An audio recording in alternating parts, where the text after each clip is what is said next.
Aujourd'hui, je travaille chez Bouygues Telecom. J'ai rejoint Léonard de Vinci en 99 pour en sortir en 2003. Au niveau de mon parcours, donc j'ai fait du marketing.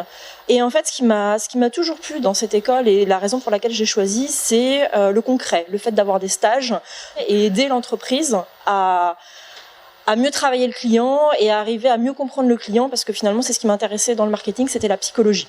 Mon premier stage que j'ai fait, c'était chez Volvo. J'ai fait assistante marketing CRM. Donc CRM, c'est Customer Relationship Management, c'est toute la gestion du client.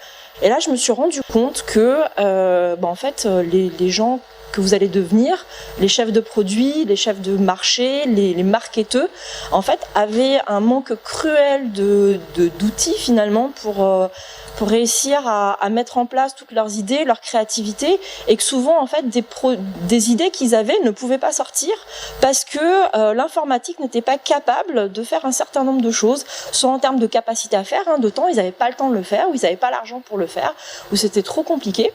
Et du coup, je me suis spécialisée, donc après Léonard de Vinci, donc je suis sortie en 2003, c'était il y a longtemps.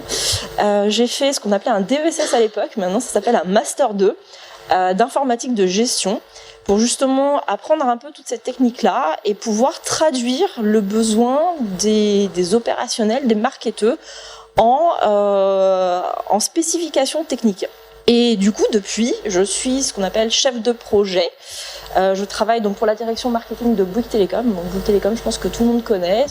La direction marketing, c'est celle qui fait toutes les offres que vous voyez aujourd'hui. Quand vous achetez un billet new avec un iPhone, c'est fait par mes collègues.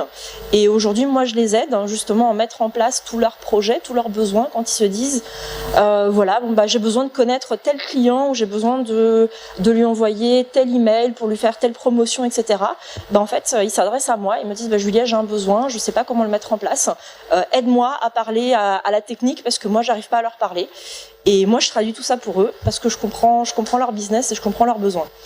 Et donc je suis un peu un ovni finalement parce que je comprends les deux langages. Ça me permet justement de leur offrir tout ce dont ils ont besoin pour mettre en place le business de demain. Et ça, c'est mon parcours.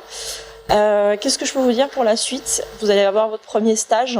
Je pense que c'est important que vous aimiez ce que vous faites, que vous choisissiez votre futur parcours vraiment par rapport à votre coup de cœur. Si vous n'aimez pas quelque chose, ne le faites pas et allez vers ce que vous aimez faire. Soyez proactif.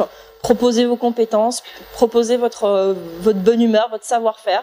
Et je pense que c'est ce qui plaît aux entreprises aujourd'hui. Et nous, en tout cas, c'est des gens comme ça qu'on recherche.